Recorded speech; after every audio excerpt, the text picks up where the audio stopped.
foundation of process, transparency, involvement, GitHub repositories, all the fun stuff. And to use that so that everybody has confidence of the work being done the Linux way. So the Coalition for Smarter Buildings started 4 years ago. Some of the founders are in the room here. And but as of I think today at 5 o'clock or 8 o'clock in the morning, we're going to have a press release for the fact that we're becoming part of the Linux Foundation officially. We've been acting like part of the Linux Foundation since AHR, but now officially that. So we want to be able to use what you hear from the Tiger team participants. We want to use that as an example of how we can convene different groups to get work done fast and get work done in a community-driven way. And more, the Linux Foundation is being looked at as the place for whether it's owners or developers or anybody that wants to try and be part of a technology-based industry to go to look for solutions. And in the last session, there was an awful lot of talk about, well, we're going to call them demos. Is there next slide?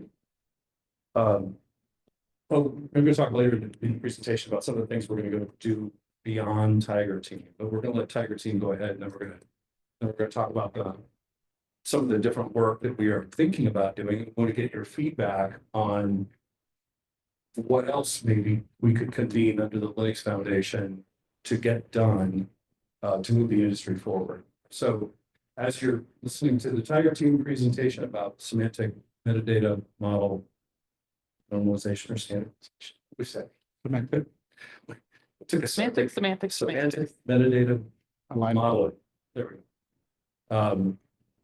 So as you're listening to what we did with that, be thinking about other things that as a community using the Linux Foundation as a air cover could be done for the industry.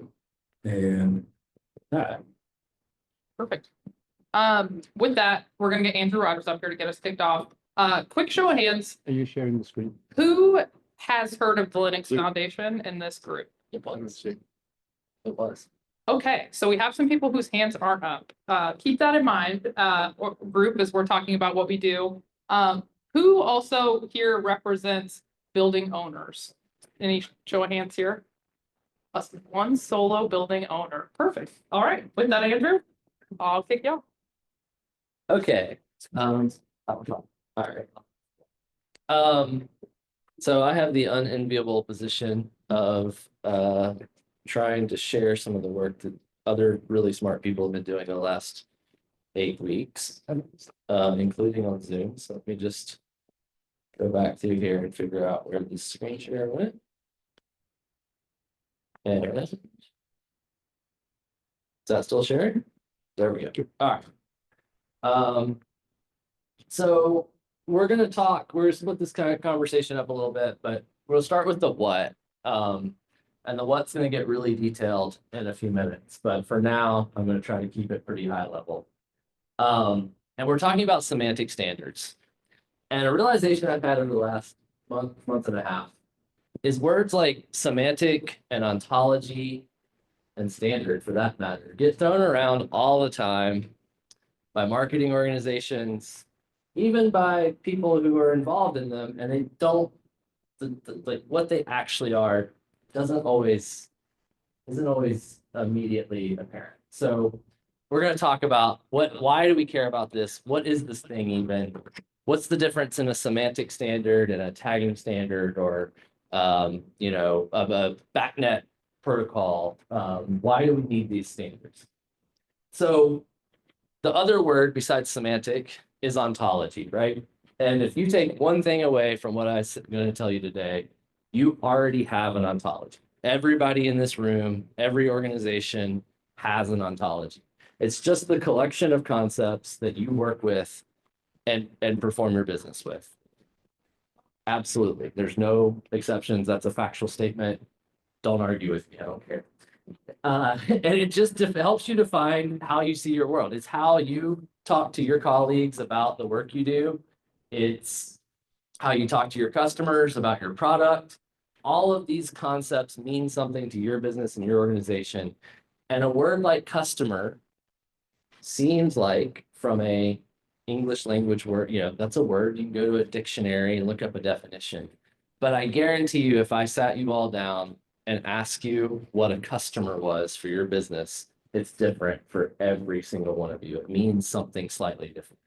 And that's why naming standards, tagging standards are so slippery.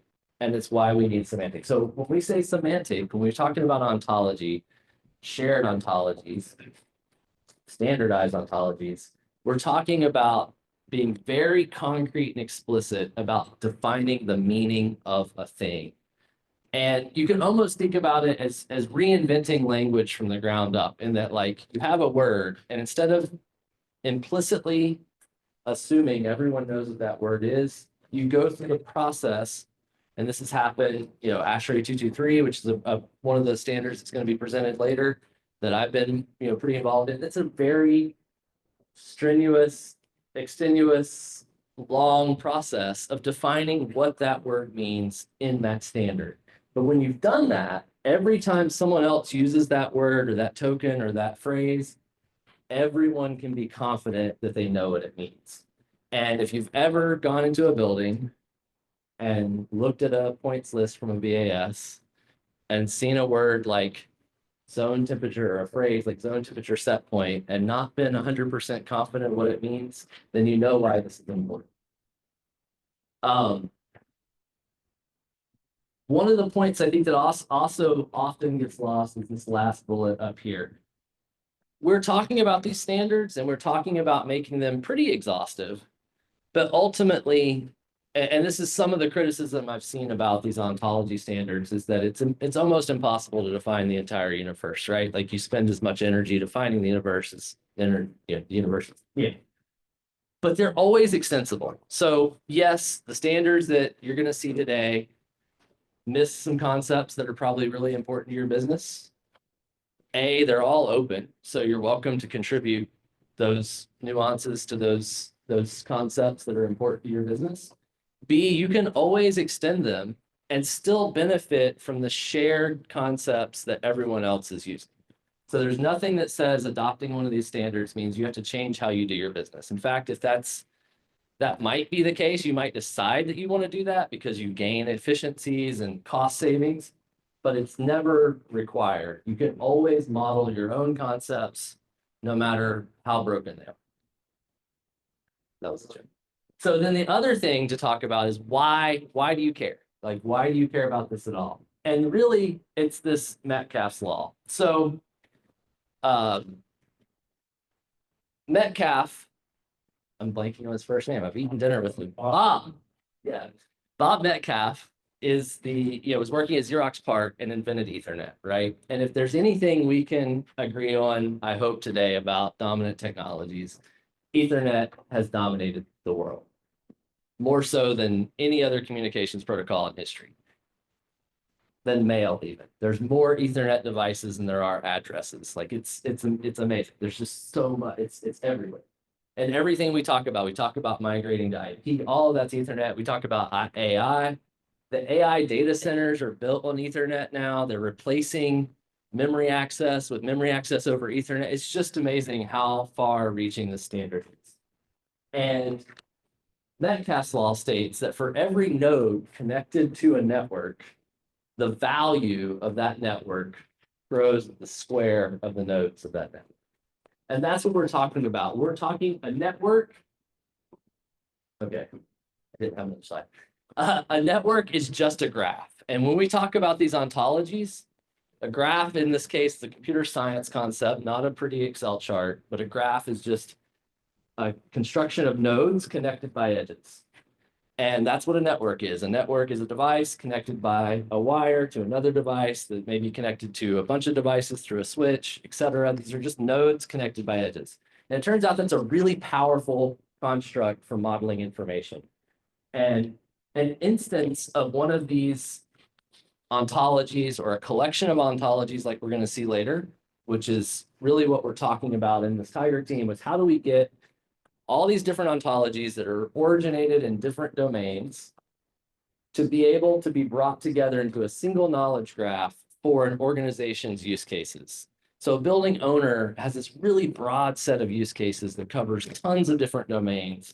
Different people are looking at that model at different parts of the building life cycle and have different domain focuses.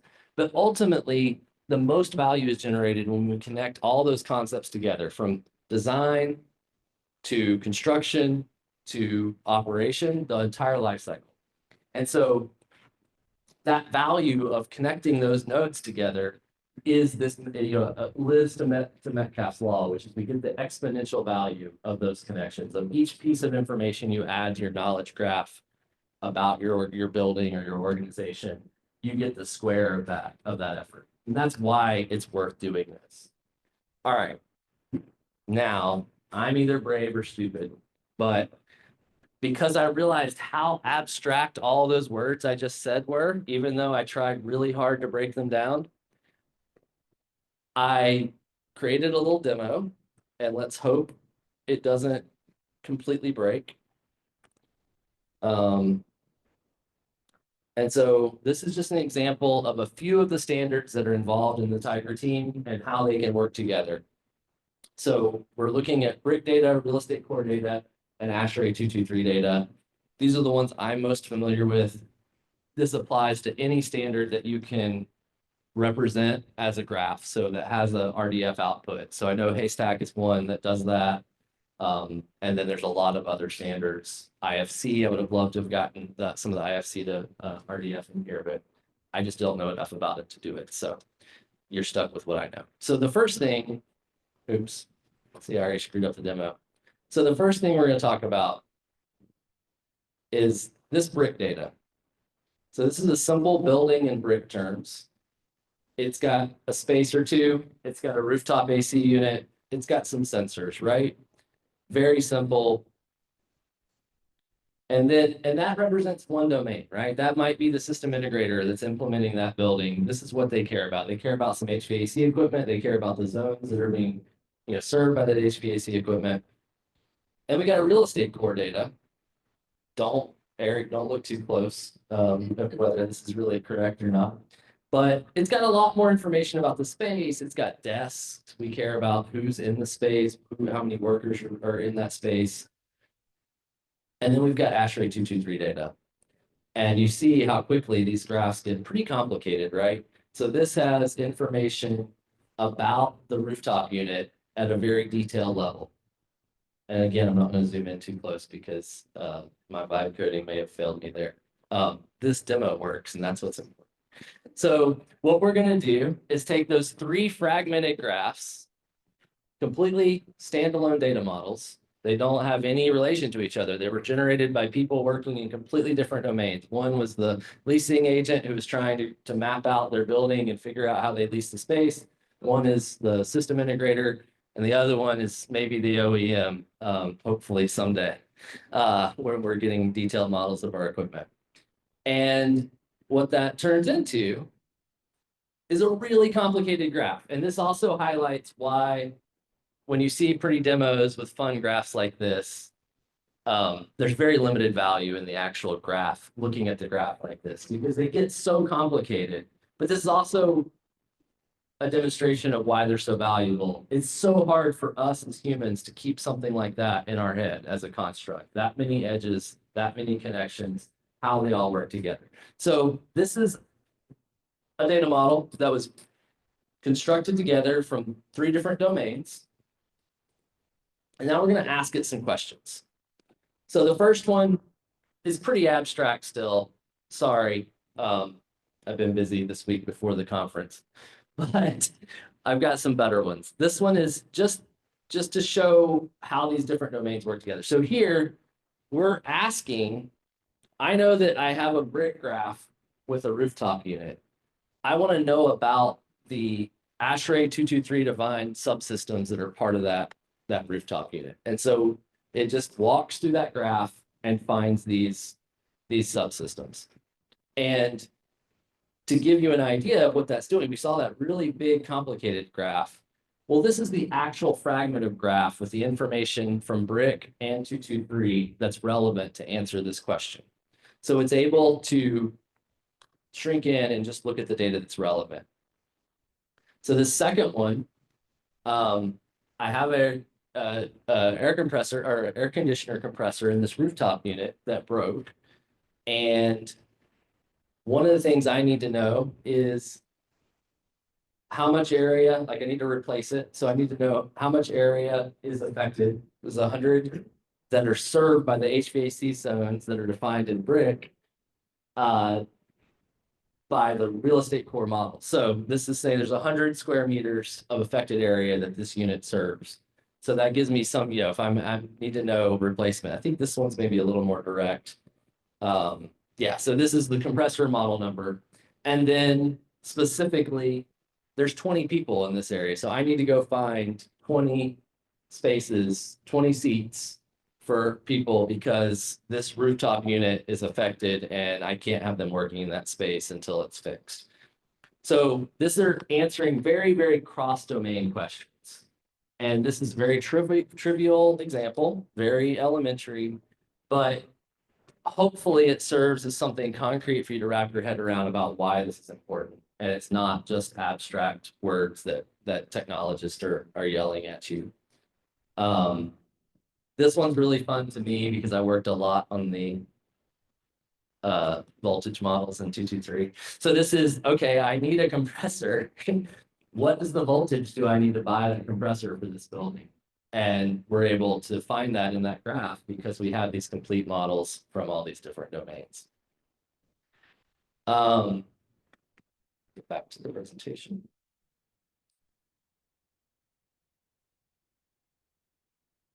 Probably stupid. That's the answer. All right. All right. I think that's it for me. Any questions?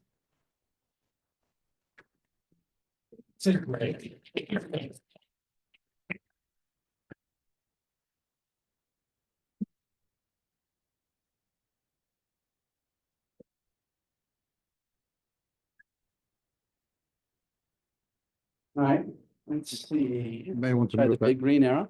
you may want to move those videos out of the way. Just on your lap, on the laptop.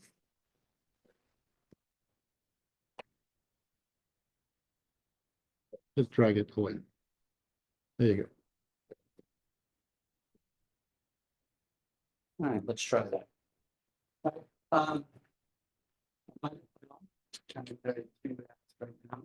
To Sky Foundry, Sky Spark. Board of on the stand. 20 people on it. We have any optometrists in the house because I'm gonna be fine with it. So it's great. All right, how many people were not at the last session?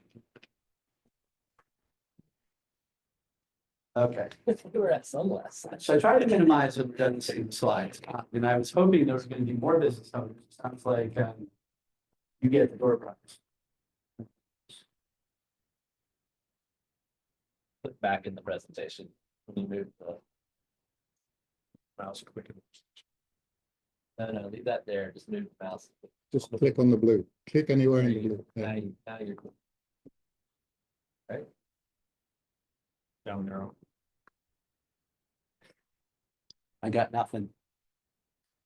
This is the danger of letting your laptop be the presentation laptop.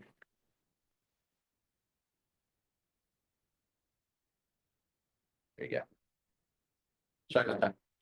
So Project Haystack is a 501 profit by choice, not because we're starting. Focused on advancing data modeling for IoT devices. So at the core, we're one of the non-RDF based ontologies that you're going to hear about today. But we have a pattern for operating.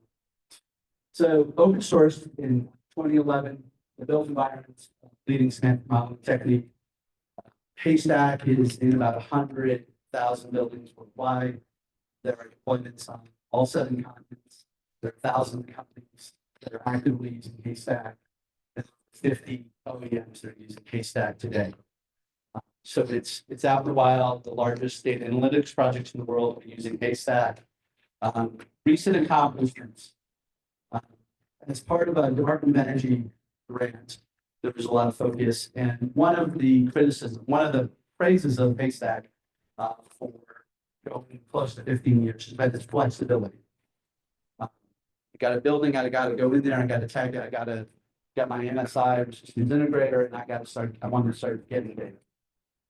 But that phrase was also the source of the majority of the criticism, which is with flexibility came choices.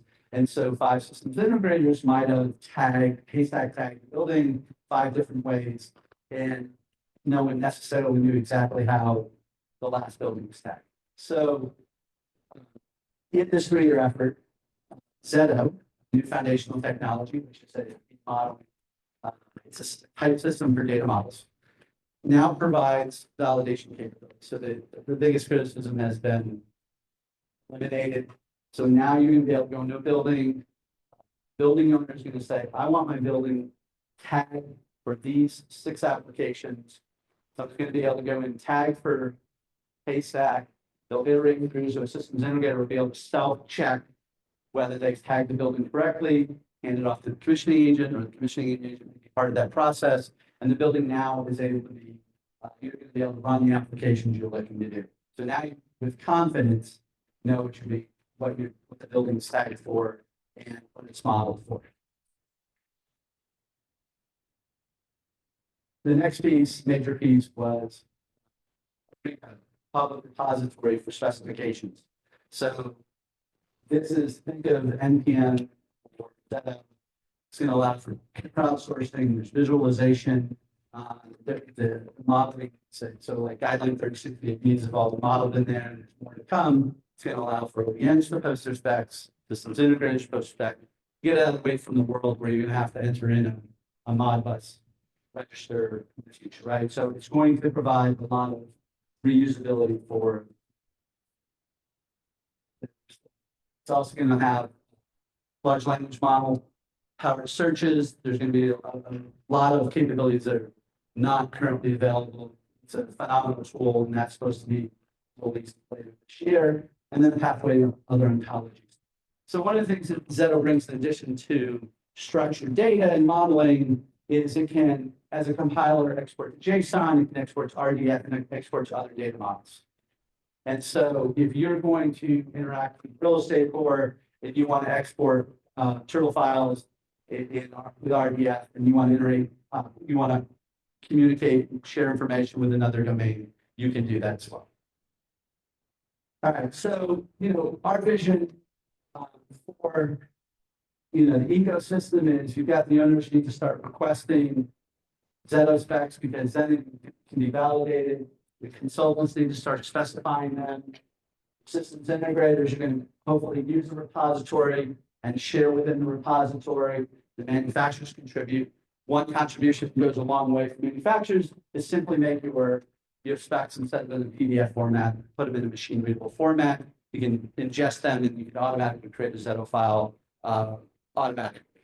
So this is really going to enable a lot of automation. Today, you can pull in a PDF, and with 85–90% accuracy, you can create a Zeto model by just reading the PDF, because PDFs are not perfect. So it's going to really move the industry forward, and then the application providers.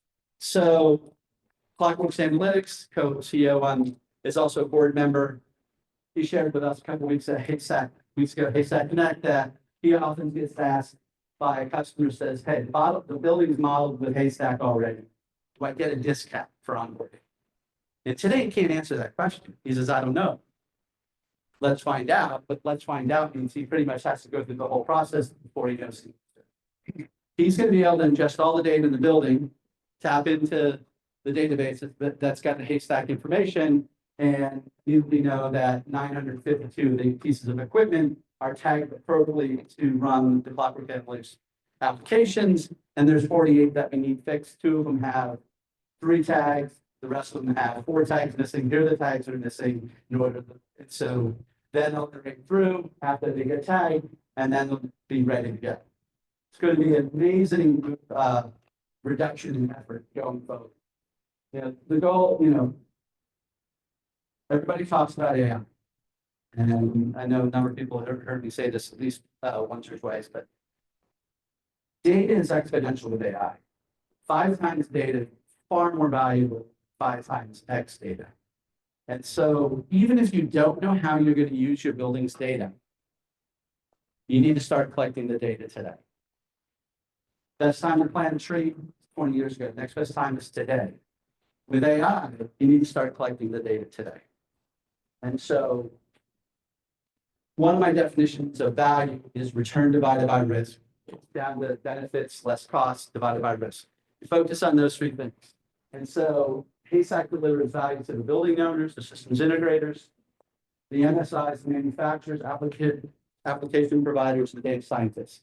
Because of the structured data, it's going to really fuel AI because 1% structured data is better than 99% unstructured data.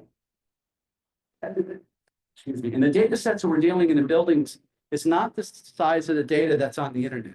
The data sets are much smaller, meaning the need and value for structured data goes up because you're going to have a much, much smaller data set. I'm going to go through all of this. This is one of the stakeholders, the building owners, right? And this is really, you can become platform agnostic, reduce vendor lock-in. If you go and ask somebody to do something on your building, you can know with confidence what you're getting, and it can be validated that what you wrote the check for actually got accomplished. You can have, at the end of the day, you can have greater confidence that you get what you pay for. You're going to have interoperability with other domains. And ultimately, you're going to have a greater ROI in the digitization process. Systems integrators, whole host, spend more time in value-added activities, understand what they've got when they step in there. Here's a graph that really, I think, depicts one of the goals of all these ontologies to release the value in smart buildings is, today, that first application unnecessarily or unfairly, I guess is a better way of saying it, burdens a huge enormous of the cost to tag and bring onboard data. If we can get to a world where there's near zero cost to onboard data for the next application, you'll be able to hit a button saying, I want to tap into this indoor air quality monitoring system in their app, and they're going to let me use the application for 1 week. Press the button, run the API, and you can see the results of that application. Today, it's a whole project. It's a months-long project to do that. In the future, it's gonna be almost a press the button equation. So with that, I'm going to pass it off to Gabe, who's going to talk about Brick. Any questions before Gabe comes up here? So hold questions. We're behind All time. right. All right, I get 30 minutes, right? Hi, everyone. So it is actually 5 or so. Okay, great. That's what I planned for. Welcome, everyone. Hi, my name's there's a timer. Beautiful. My name's Gabe Fiero. I'm an assistant professor at Colorado School of Mines, and I'm one of the co-founders of the Brick ontology or Brick schema. So Brick's open source ontology backed by Brick Consortium, founded in 2016. We've got 7 industrial partners and a whole host of academic partners. As an ontology, so as Andrew talked about, our goal is really to play nice with our neighbors, right? To be good neighbors. So since 2018 or so, we've really been fully integrated with the real estate core ontology. We found that we sort of were overlapping in some of the domains, and so we said we don't need to compete on that. Let's complement one another. So we actually ripped out basically all of the property management stuff from Brick and basically integrated Brick, made sure it was compatible with real estate core. Brick's priority is interoperability with existing and open technologies, no custom protocols, programming languages, formats. We're actually very interested in improving the state of affairs beyond Sparkle and what the semantic web world has gotten to. This really is, you need the complexity for machine-to-machine communication. You don't really need it for your end users. And I think some of the things that Project Haystack are doing are really great examples of what it means to design for the end user to create these really nice to use interfaces.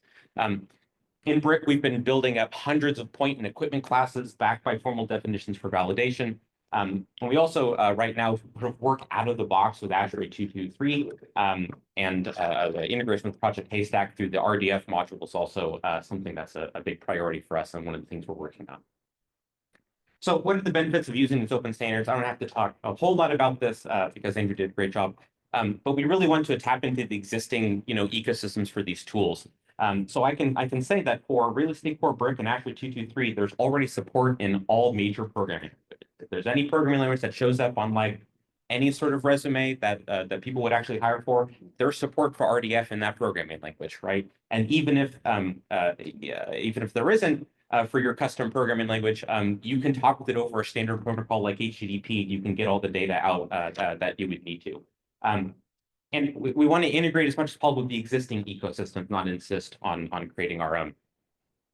So one of the things we're focused on this year as part of our some work with the Department of Energy is validation and using validation to drive application adoption in buildings.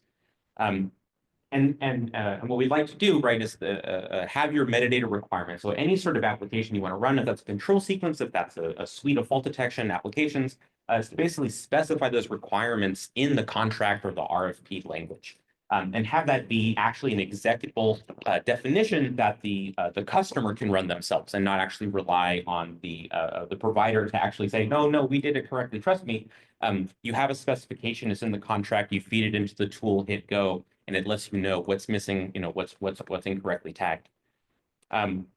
And we're building this just on top of all of these open standards. So wherever that metadata happens to come from, we ingest that into some sort of model. There's lots of ways of doing that. I showed a nice little demo using an LLM to build a brick model from screenshots of the building management system that you can get pretty far with. We're ingesting point labels, trying to work as much as we can with BIM. We write these validation requirements. Again, you could pull these from the Zito stuff. We're writing a lot of our own using the Shackle specification language. Once you get that validated model, right, that's brick plus real estate core plus 223, then you can go in and automatically configure your rules and fault detection, your control sequences, whatever those applications happen to be. All right. So where might brick fit into this larger metadata ecosystem? We really are, I don't think there is a one size fits all. We're not trying to solve all of these problems. Brick is really focused on that one problem of how do I actually specify the point requirements for a given application in terms of the sort of, operational, what's the equipment I have, what points are available. Something like 223P is this sort of universal substrate of all of the topology and composition of that building. We can simplify some of that into a higher level model when we need to, but we really imagine that, for some kinds of applications, if you're doing some digital twin, you're doing some simulation, you actually need that data. And if we have sort of collectively invest in 223 as a standard, we have the ability to generate or to sort of extract these specific views or application specific perspectives on the building that all have a shared substrate. Yeah, so use the metadata that works for you. Build on top of ASHRAE 223. Come talk to me if you have any questions. Thank you.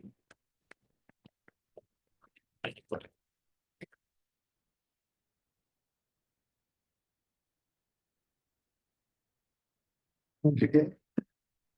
So let's see, Eric Wallin is my name. I'm chairman of the Real Estate Core Consortium. As we said before, a non-profit. And let me see if I'm saying, there we go. And I think, as we said before, probably half of you I met in the previous session. It's as Gabe said, I'm actually kicking open doors here right now. It's fully integrated with big ontology. Real Estate Core has a very, very clear focus on the property owners. It's actually three of the founding members of Real Estate Core, property organization. And it was when this was founded, it was actually said to be more of a workload sharing. Don't invent. We have to. So the property owners have similar problems, and let's just show this. And it has been also principle of the core all the time has been running code. That means someone that something in the ontology that's used. That's what we're very, very I mean, there's extremely much compromises between getting perfection and pragmatism. So I guess you are trying to balance that all the time. And again, the scientific method, trying to visualize the kind of X-ray associated with complex for the process regulating machine and building. Brick schema as the next layer. I mean, use brick schema to make a small system, something, and then really work. And this is more handling more on the administrative part. I mean, only the confusion, I think, to the core is that we are incorporating the ISP spatial model, and so we have. We can all agree on replacing something. Machine or something happen, and then happen. And then we have also with the haystack, tool, and we see that's the complement as the now when you will start supporting REF. I think it will be as you said, as a pretty startup project for implementing. And just going to explain really what is real estate core. I mean, here is an example taken from our documentation, and here is the way that you can see how we are actually reusing, as you can see, when you do semantic web, when you do FC identifiers, which in this case is simplified and trying to say that it starts on a brick S2333 or rec. And what real estate core does is that you have this spatial domain that we also can describe how a building is constructed, sensors in it, sensors and actuators, and also replacing equipment. And in this case, it's very focused on BAS, but I mean for property owners, it can be desk. If you have hospital, there's also different kinds of equipment you want to keep track of that is moving. And also the kind of administrative things. How can you take those rooms which are do a and do apartment, and then you can put conditions such as it has a leasing, has a stop date. And you can never have the limit to the I mean, when you're doing when you're doing so many applications to optimize energy consumption versus indoor climate that you can have to use for. Airflows are not allowed to go below certain levels of contamination. And also this can help distribution or data. And the final thing which is here is visualizing. And I think we have been focused on very much that is data model, the ontology, it's the API specification and message. And on how with one of the founders, this has developed two chains or two chains for doing ontology and automatically generating the APIs, API specification, or generating DDD as a Microsoft language for this domain, or neosemantics, or I mean whatever flavor you have of your system. Well, I'll stop there.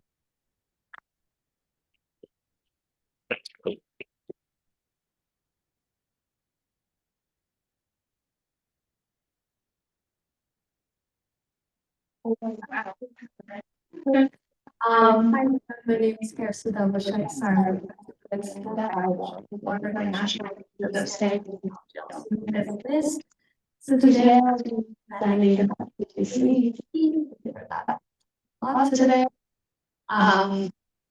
So it's a data standard that was explained by Andrew and others, which defines machine readable models of building systems in their interrelationship and the associated data. So in other words, I want to point out that we have factors the physical guide to the that slide. On the left hand side, and then we have this metadata 223P down here. We have other guidelines, such as guidelines on the right hand side. And the row standards we talk about what system components in terms of HVAC, lighting, electrical you have, related, how that would actually do that we have. So that's going to serve as that kind of play the standards and interoperability between them. Similar to brick, real estate, also use technologies such as RDS for defining the metadata and modeling that, and we also use the shapes constraint language or shackle for the validation and inferring new information. The intended users can be almost anyone, the system integrators, facility managers, the vendors, analytics vendors, and building owners. Initially in the title, purpose, and scope of the standard, we have the control configuration, smart grid interactions, commissioning, and digital twins, and FTD and other applications as well. There's a QR code on the right-hand side of this slide. That's where you can see some examples, some tutorials, some guide about the standard. So some of the facts about 223P, the focus on this standard is the topology of the system. So we actually care about the directionality, how the media is flowing in the connections between two pieces of equipment. So equipment sequencing is something that we can address and answer using 223 models. And also as a metadata digital blueprint provides a mapping to locating the data that you want. That data could be a simulation data, it could be a live data, it could be a reference guide, whatever the case may be. So we provide sort of the anchor and the points to get where you want to get. And because we're using the semantic web technologies, conformance can be formally verified. Now, as far as the status of this work, the cognizant body of this work, which is SSPC 135 ASHRAE, or BACNet committee also has approved the public review the previous month. So now the draft is in the hands of the editors to make sure that we're good to go for public review. So please pay attention and provide your feedback. We really want that. We really want your feedback. Also, I think ISO TC 25 has approved that this proposed draft will also serve as a basis for the ISO standard approval process. So hopefully we'll get to see that happen as well. So to point out some of the examples of Gabe mentioned, you know, some of the questions we can ask if you have a sort of 223 model. I won't go into the technical details, but imagine this example here. There's an air handling unit providing conditioned air to two VAV boxes, and from that, it's going to some spaces with some lighting and occupancy sensors. So questions like that, you know, it showed us that demo, which I think helped a lot. If you want to ask questions like which occupied rooms have their lights on, right? You know, that's sort of a cross domain. You need to have information about the lighting system, your occupancy system. This is one question. Does the coil come before or after a filter in this topology? In some FTD approaches, they may actually care to know what the location of a coil is before or after a filter. So that's where we talk about directionality and topology. This model can answer those questions. And does the space have the ability to be reconditioned by the circulating air? So can there be a loop? These are some of the questions we can ask. Andrew showed that graph earlier. So on the left-hand side is that I won't go through the details of that, but the technology we're using is Sparkle query language, which when we write those queries, which we're hoping for you not to be worried about that with the tools that we're going to make, you will traverse the graph. So you start from the node in the graph and you will traverse to get the answer that you want. So which sensor is immediately downstream, again, directionality of a specific heating coil. Here it says S6, which is a temperature sensor, is where that is. Also, you may be, going again across different domains. You're talking about domain of occupancy with HVAC. So we want to know the average temperature of unoccupied rooms. to kind of know that you're utilizing, the space in the right way. If you're not conditioning the rooms that are unoccupied, again, using the same 223 graph, you can sort of traverse the graph and get the answer that you want. So kind of summary is we heard a lot of before moving on to the more IFC build world operational and the ontologies that deal more with sort of operational phase of the buildings. We heard about project haystack, brick and 223P, and I think as Gabe perfectly said that 223P is kind of a very detailed sort of ground truth of how exactly the details and the connection between all those pieces of equipment that you have are, and it may not be suitable for a certain application, maybe too detailed. Brick is sort of less complicated and sort of the high level model that may be suitable for some of the other applications, but for some other application, you may just be okay with having some tagging that's interacting with your software. The important thing is, use the one that's the best for your. And I think what's my last slide. So Dennis, I think. Is he going to be? Kimon's Dennis. Kimon, perfect.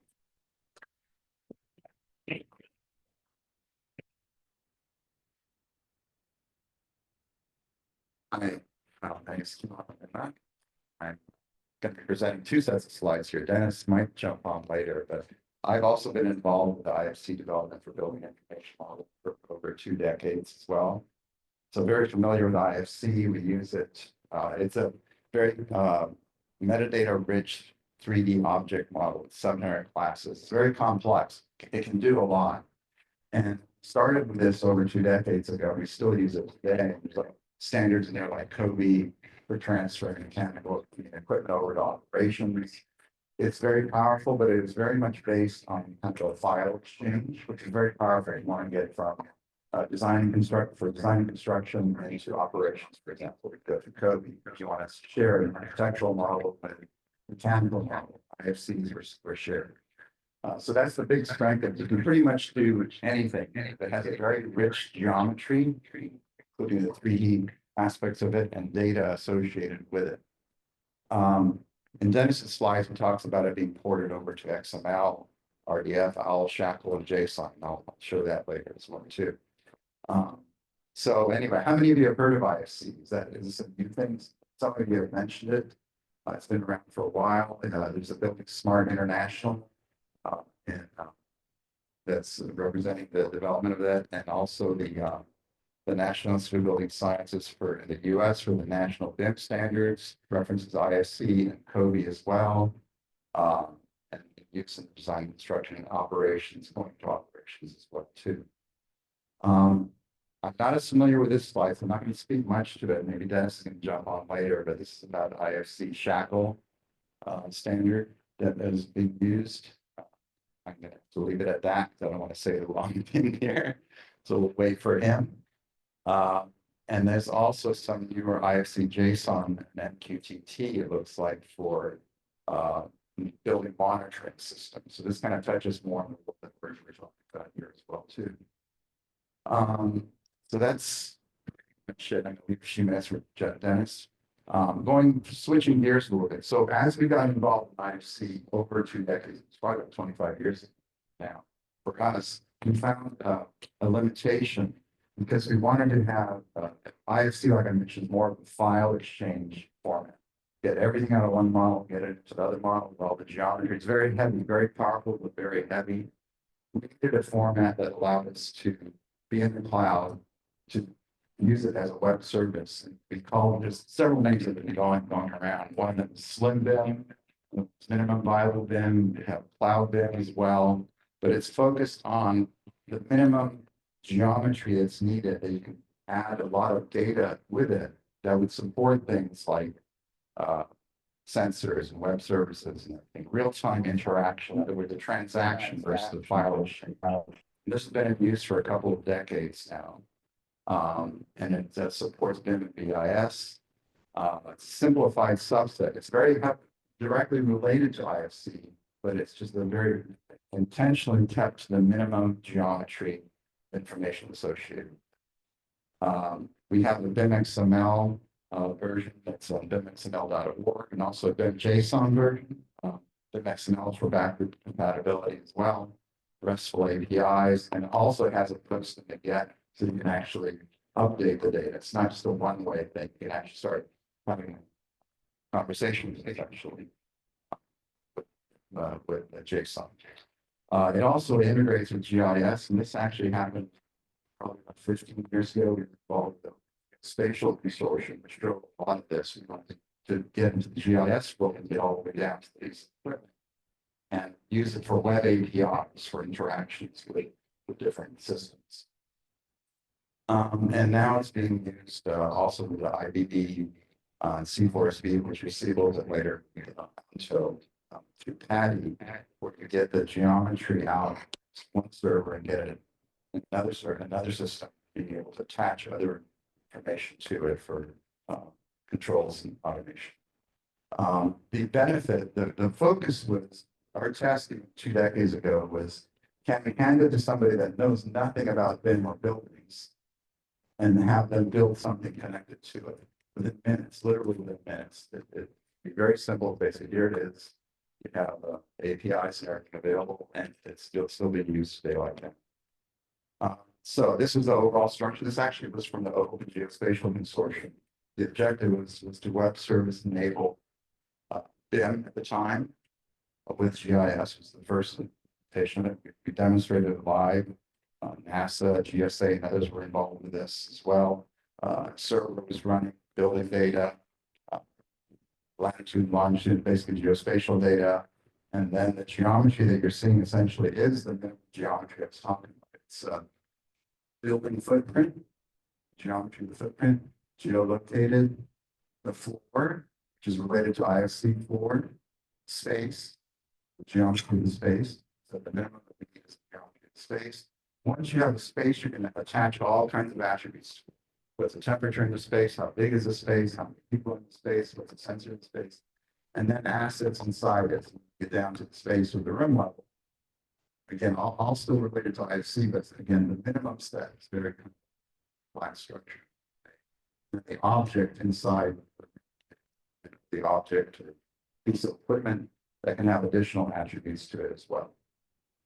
So basically that's it. And it's available online. You can test it out. And Hans will be showing more of the result of that as well. And I think that's my last slide. Yeah. So we'll leave some time for Dennis if he comes on and Just move on to Charlie. Yeah.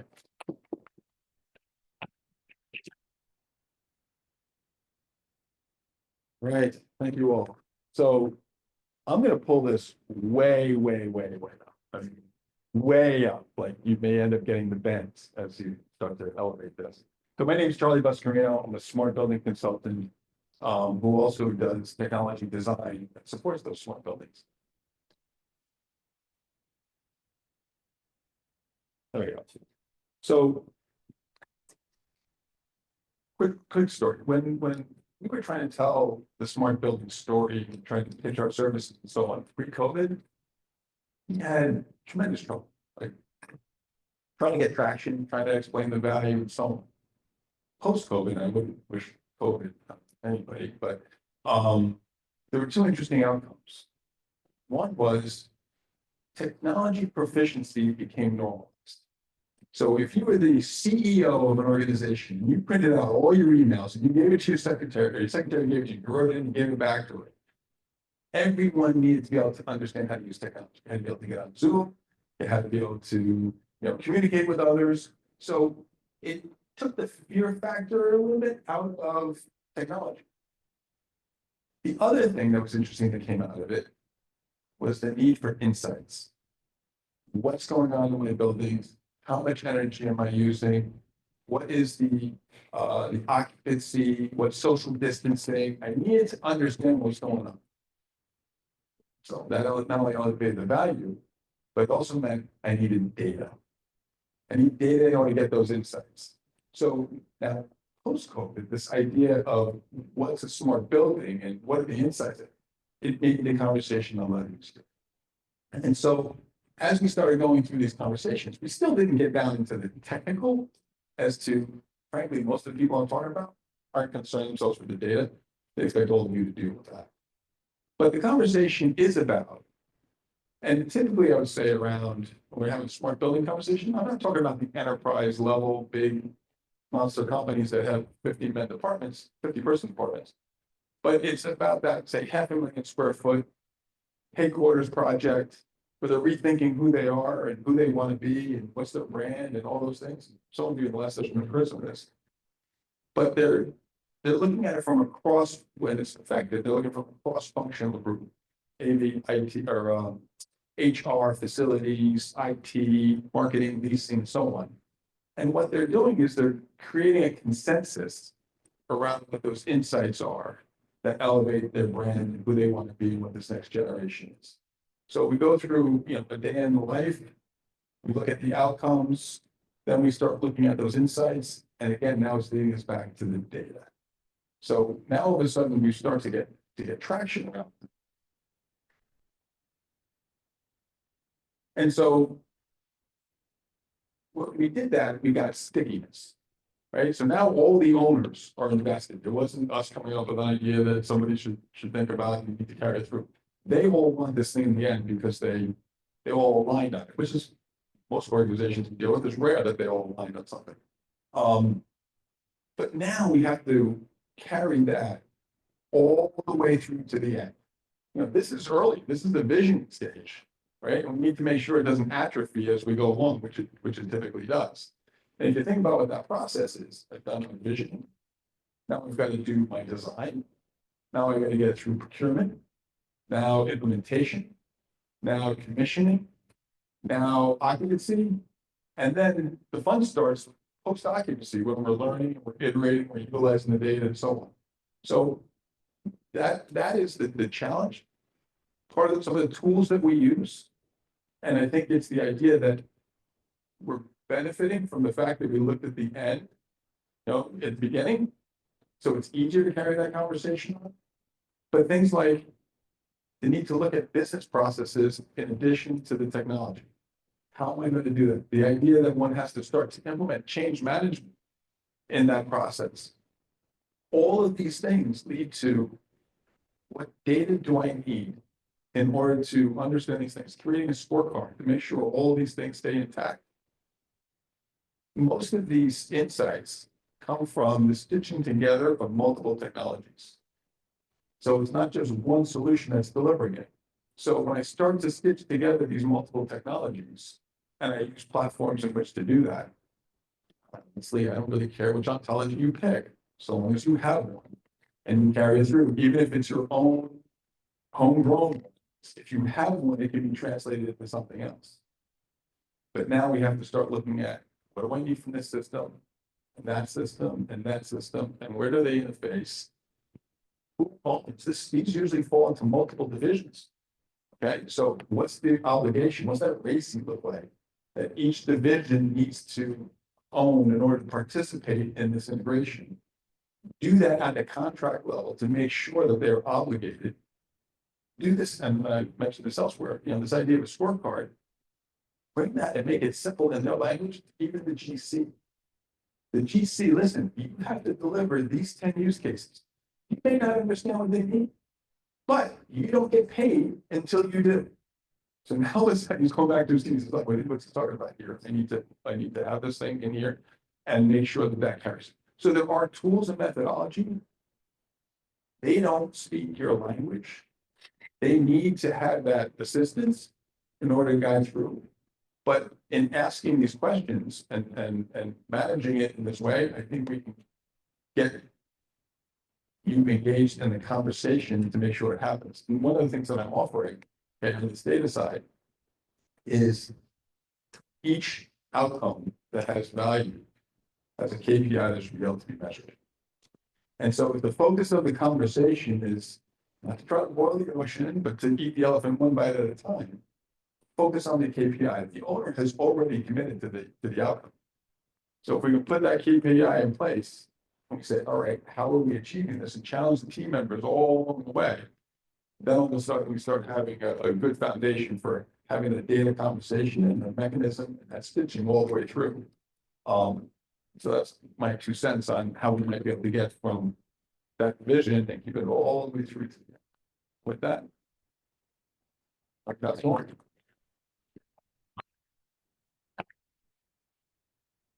Thank you, Charlie. So we started off really technical. Then we went through some of the Tiger team. Some of what the Tiger team had been working on, some examples. I wanted to make sure everybody got the point of the fact that as the Tiger team was meeting for the 8 different sessions, it was all about hearing each other and figuring out what we had in common more than what we didn't have in common. And then how to, as Charlie said, don't care what ontology you pick or what semantics you pick, just pick one. Document it. Make sure it's available and well documented. Now, as I said before, also the Tiger team was an example of what we're trying to do with CPRSB to convene different experts on different problems in the industry. And the semantic metadata modeling problem is sort of like table stakes. Now that that's done, we to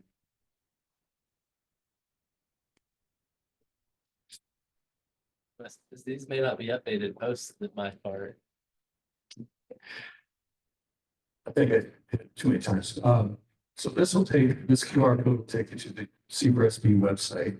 And as I said in the last session, CPRSB at some point in the next few hours is officially going to be part of the Linux Foundation. And so the work that we will do as follow to the Tiger team is going to be determined by the community. Some of the ideas that we've come up with, what to take on next, are up here on the screen. And we'll just kind of invite you all to be part of the figuring out what we take on next. Now, some of the stuff we know we're doing, others, will be determined by how much involvement comes from the community. The Linux Foundation.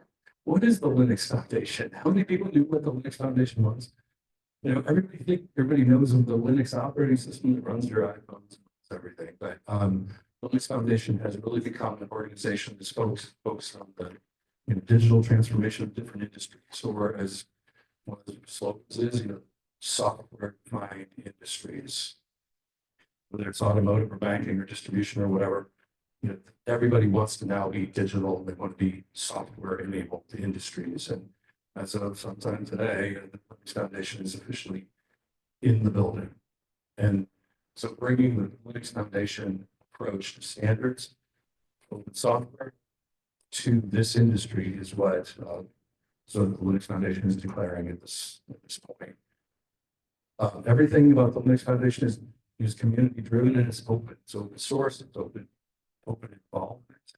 And so when I say that we're going to be determining what gets worked on by the community, I mean, that's absolutely true. It's also not a pay to play sort of organization. There's Jory, who I think is on here. If you have any questions for Jory, she's listening. She says to participate in the working groups of the Linux Foundation, you have to be a person. You don't have to be somebody that has deep pockets or has some financial investment. You can participate by simply participating. Now, that's not to say we wouldn't like to have large contributions from corporations as well. But the main thing about what happens with this foundation does things is that it invite people to bring their expertise, bring their work, bring their projects into working with the Linux Foundation.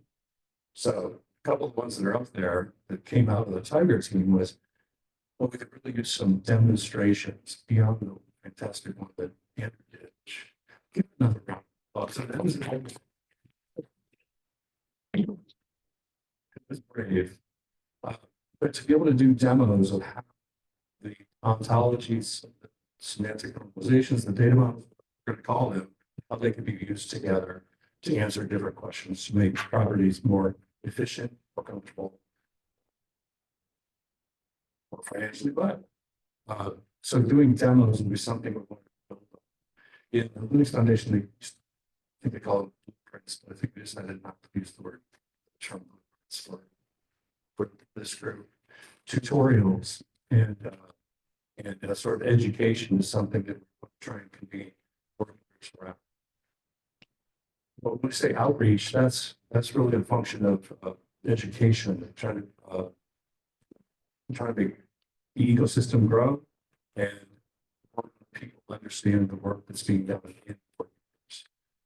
The IOCs, the REF, we talked about that. That's something that is already made and building smart, and we want to try and accelerate that and make that part of the graph fragments that Andrew sort of showed. And Tracy, you want to second on? Sure. You want me to take the lead? Sure. So, has everybody here heard of Lawnworks technology? Okay. Old technology, started 1988, arguably past its prime. Given everything that's been going on, we have found sort of a new lease on life here, kind of hitching our wagon to what's going on here with C4SB. So our plan is to move the entire Lawnmark organization under C4SB, under the Linux Foundation, taking the standards that we created, all the intellectual property, functional profiles, snippets, all that kind of work, making that part of this group, creating working groups within Lawnmark to see where we can play along with all of this. I'm not sure if everyone's aware, but there's a lot of open source code already available out there that's been published. The Lawn Talk protocol is completely published and available, for instance.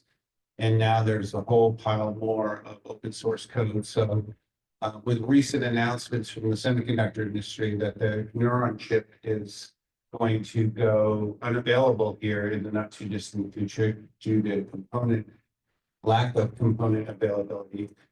There are a number of people working on alternate solutions, very much software-based solutions, and a lot of that work is going open source too. So this seems like a perfect fit for us to figure out how to move all of that into the future. So, thank you. Tracy, the managed backend, talk about that a little bit. I'm going to have Jim just mention the managed backend, similar vein. Jim Lee here. So we've been working on managed backend since 2019 or so. The idea is that backend as a standard, most of you are familiar with it. It's an Azure standard. Backend SC was released as a cybersecurity standard in 2019. However, backend SC in the future of backend is converging cybersecurity. The value of backend, the data definitions, all behaviors with IT cybersecurity standards. And that there are many elements that are more related to IT security standards and are related to direct Azure standards. We've been working in the independent work on the auspices of something called the Secured by Symmetrics Consensus Group, which generated a document which has been published by this summer. It's called the Manufacturers. It's a guideline for how manufacturers should build products that will be interoperable using Azure Data-C.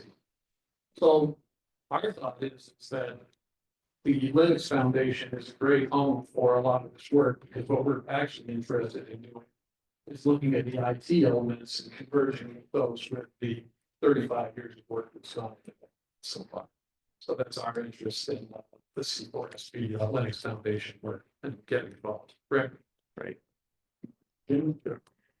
So a couple of the other things that we're talking about having worked around this, the CDL, whatever that is, like it's everyone AshRay working.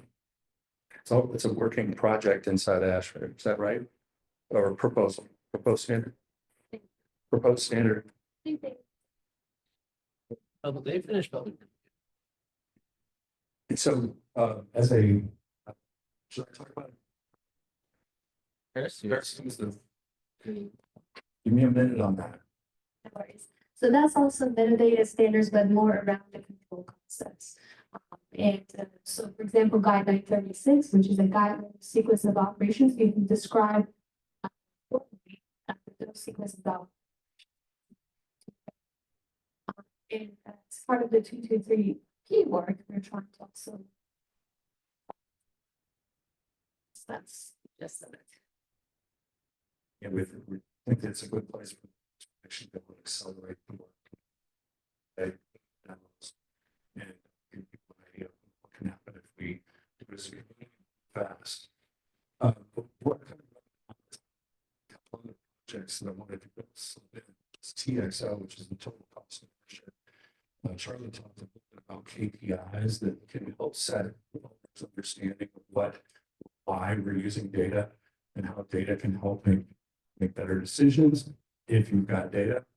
So the whole TXO, total cost of ownership framework, do that. 2525 is a project that started a few years ago to create specification, a place to do specifications, and continue that work.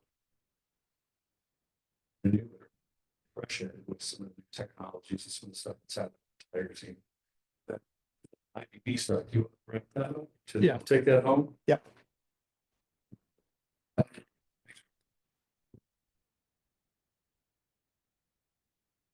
So, going to talk about past, present, and future. So, first of all, what is the IBB? IBB is the interoperable. Explain.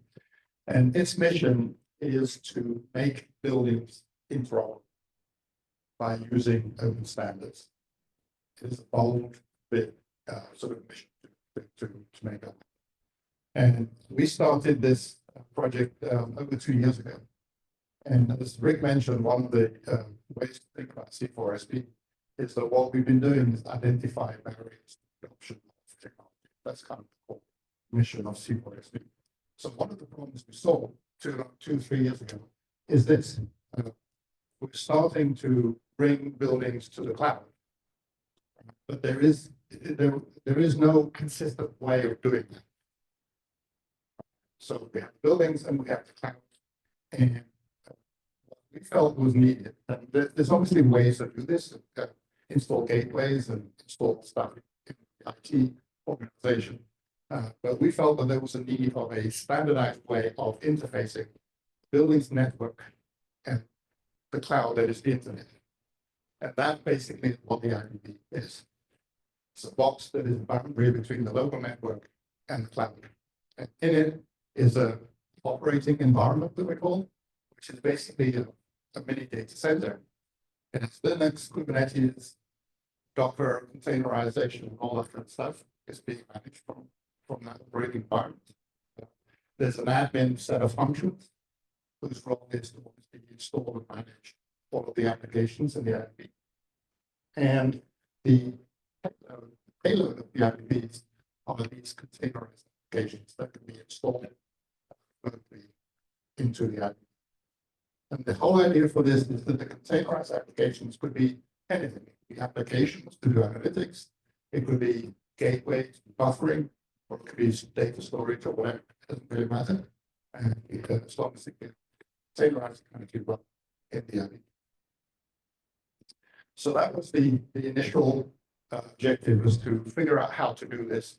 And so we created this objective that we call the IBB to make buildings part of the cloud. So why the cloud? Why are we so concerned about taking buildings to the cloud? The reason is that buildings are made up of, we've been also talking about this, but it's really great. Buildings are made up of different silos, different domains. So to a building owner, it is not construction or design or HVAC or any of these silos. It is all of them working together to make the building whatever it needs to be. Right, so that's really the thing that we're trying to do. And really the only way, the only common thing that exists in the world today is the cloud. And that's why our approach is to take all of these silos up to the cloud level. But there's a problem. These silos on the right, these are typically the on-prem silos, don't talk to the cloud, generally speaking. For good reason, because they need low latency, they need reliability, So everything's all sort of inside the local network. Right, so they can't rely on anything running in the cloud. And that is exactly where the IBB fits in. The IBB becomes the thing that connects all of the things that are not cloud native to the cloud. Once we do that, then all of these silos, all of these domains are in the cloud in a consistent way. And once we do that, we then stand the chance of making them interoperable with each other because they're similar. Prior to this, all of the silos obviously have their own ontologies, their own standards, their own protocols, all that kind of stuff. Once we bring it up, we have a consistent way of interoperating. So that's where we started 2 years ago, bridging the building network to the cloud. And over the course of 2 years, we've been building applications and building the tools to make the applications work. So these are effectively IBB apps I'm talking about. And the IBB apps can actually be something that connects to devices like backend, for example, right, which can then provide a twin for the backend stuff. That's what that little blue circle. Also, we needed to take the IBB onto the cloud to actually create an instance or create a way to create an instance of the IBB, not just in the boundary box, but in the cloud itself, to do multi-building portfolio management kind of stuff, and also to do cybersecurity policy management. So there's a lot of things going on there. And obviously there are IBB apps that can then run in the cloud that will then produce these sort of ways of connecting with other systems. The other thing that we started to see that was needed in the IBB is something called the IBB Edge, which is taking the same architecture of the IBB, as I explained earlier, but reducing it, taking away, for example, the Dockerization, because Edge, you don't really need that. You need it to be as small as possible. And so basically it has behaved in the same way as the IBB host and the IBB enterprise. It's just reduced. It's just a constrained environment for devices of the edge. And then there's sort of another variation of the IBB edge where it doesn't connect to the IBB host locally, but it actually connects directly to the cloud. This is the typical architecture of IoT solutions. Right? But then because everything's in the cloud, everything can connect to each other. So if you think about the criteria to make buildings interoperable, open source, from edge to cloud, from a systems perspective, from an architecture perspective, and that open source architecture able to host and to display and to have applications that are either open source or proprietary. We don't care. And for all these systems to talk with each other using standardized interoperability mechanism, again on that sort of cloud, to achieve that plug and play, and to work across the domains. And also the other thing is we're talking a lot about cybersecurity today. The IBB architecture was built inherently as a zero trust architecture. So it is zero trust from the ground up.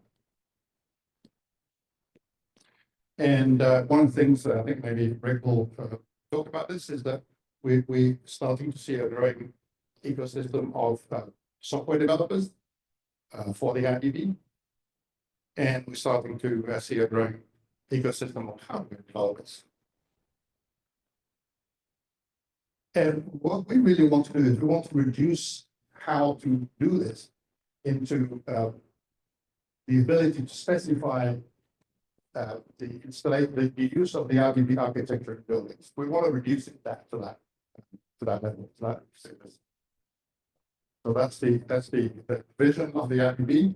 It is a bold vision, but we think it's very doable. It fits with all of the stuff we're talking about in terms of semantics and ontology stuff. And it kind of add a significant amount of value. This is kind of just sort of a way to wrap everything up. Rick, you want to come up? So I think we're officially out of time. We'll spend some time answering questions as well, but then, what this diagram is just. It's for just simplicity, is that what we're doing inside of CRSP is creating models for the different kinds of systems to be able to just simply work together. Well, again, just demo it. Components, but everything was a little bit more consistently architected using the IBB or using the IBB architecture and the other the other things we're trying to meet. We need to have a different kind of experience for the developer, specifying how to get to these points. So it's a grand vision, but again, the foundation which has fundamental. With that, let's go to questions. Does that make sense?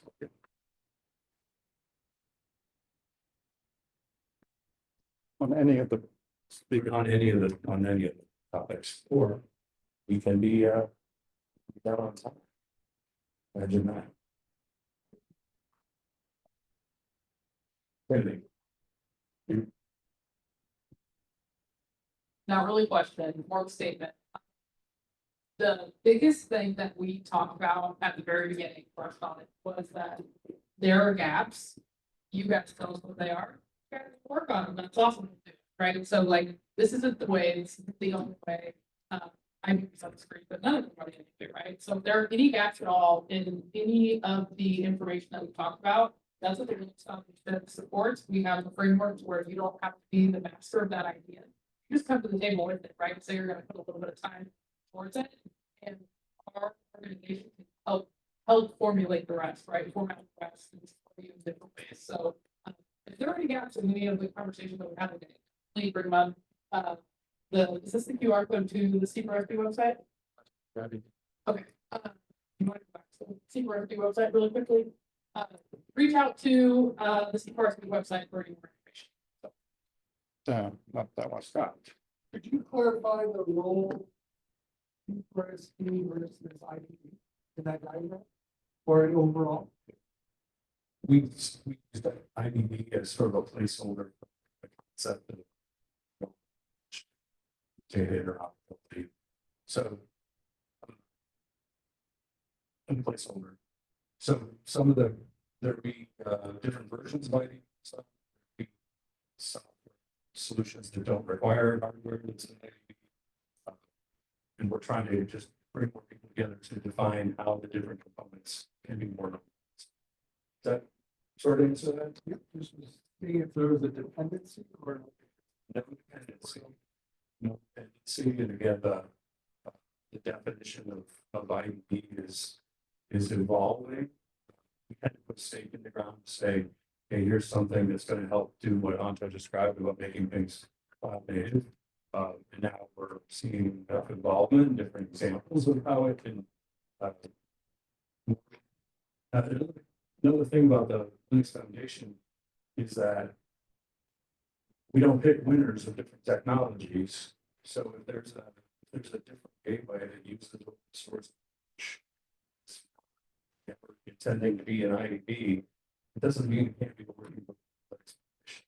And sometimes that's an easier way to answer the question. Maybe. So we're just all about making sure it's source standards and documented in the way. I'll use the IDB as an example of be straightforward, fast. People like Keith can use the IDB standardization as a way to tell others, here's what you should set. Now you can run my software. That's what we're trying to use it for. Charlie. One item that we've seen as a challenge is this idea, and curious, and it's built into the IBB, True. Yeah, sorry. One of the things that we've seen as a challenge, I'm curious to see if this is baked into the IBP architecture, is this fear that building owners have that, okay, I have all my systems, I've lost internet connectivity. And I now need a microcosm so that I can continue to operate with confidence. I need to be able to get out of the building. So one great question. You know what? Talk about cloud a lot. Cloud native is actually, we talked about this a year ago. Sometimes it's kind of misunderstood. Is cloud native can actually be non-prem. So cloud native is just a software. It's a software architecture that says build your software as if it's running in the server. That's fine. Great deal of simplifying. Scott's making fun of me over here. Can I just pick up on that? Yeah, and part of the core idea of the it is exactly that, is that you can actually have a system that is, let's say, on storage, that you have to do the plan. That's kind of, but if you want the sort of reliability of reading stuff from the building, you can use the IBcon offering. It goes both ways. So when the connection to the cloud is down, still be everything's still working. But it's working within an application, how it's an application is actually as far as it's concerned, it's in the cloud. But what gets interesting is when I have integrated applications. So Yeah. I have integrated applications, right? And I'm relying on the assembly of multiple sources of content. It's interesting when I have integrated applications, okay, that are relying on multiple cloud sources to drive. And it almost seems as though there has to be a minimum operational level at the IDP that allows it to sustain. No, it's critical, life safety, those types of things, versus. The way to think about that is that if it's disconnected from the internet, the building should still operate. Right. The whole evolution of cloud native architectures is just it's one of the key things that's happening inside the organization, not just it's the CNCF is actually it's helping. What I would offer though, as a marketing, adoption, whatever, is that's a barrier. So leading with that and how this solution not only enables you to manage day to day, but is your backstop. Should you lose an internet connection? Because that is, for those who aren't going to know, that's a barrier to adoption. The way that some of the technologies are described, knowledge graphs, not being very understood as an evolution of data stores and data architectures. We're getting into a point. You said it. More and more people, the tech savvy, how do you say it? They realize you have to be able to do email and get on Zoom calls is what I heard. But the proficiency and then the demand for knowledge and insights is more and more at a C level. So we do have to work on some of our technical terminology of how we try and take the terminology to the market. It's part of what our outreach efforts will be about as well. But every time we say cloud native, people say, "Well, what if the cloud isn't there?" And it's like, okay, where's our CNCF? But again, that's a big part of that's about what we're trying to do by saying Linux is in the building, and we're going to show ways to be able to have that sort of impact on this industry with your involvement. Other questions before we let you all out of here? Because I know we've got Keith had a question. Keith had it. Yeah, Keith. Keith gives AI software. So I get this a lot. So what happens? So an AI application.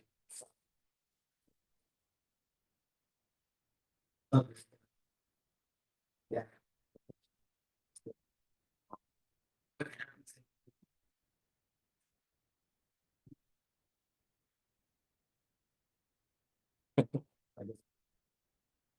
It's not.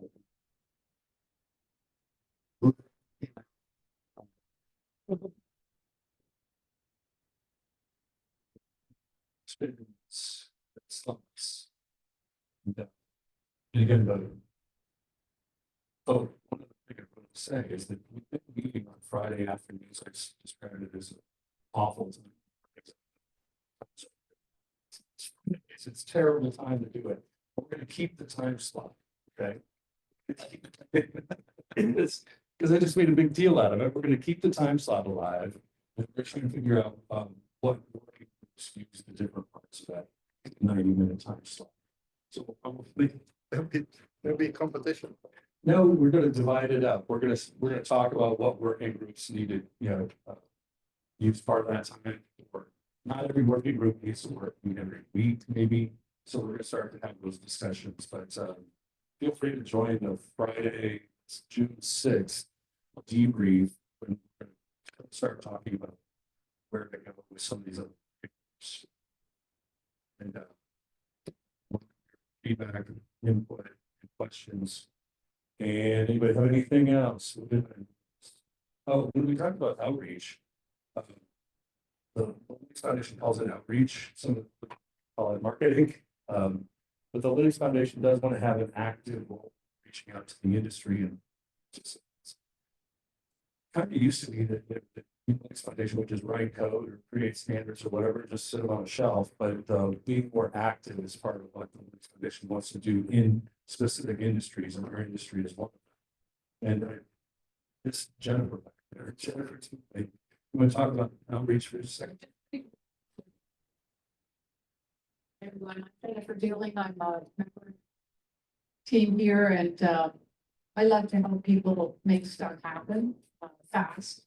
And so I bring up my hand and my time to do that outreach coordination, and anyone, through your website or whatever, we can have a connection to me, and I can help coordinate follow-ups, et cetera, and we welcome everyone to be a big part of this. And congratulations on the Linux being part of the Linux.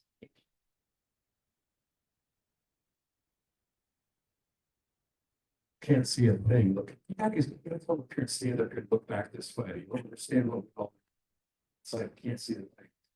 So, well, thanks for everybody's attention and the participation. Tiger team, if I missed anybody, there's a bunch of people that have been on the Tiger team from the very beginning. Thanks to the people online, and we'll wrap. Good.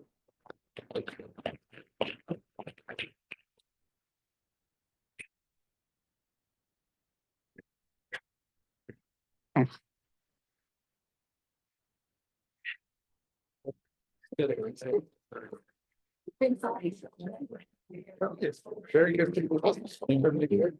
Yeah.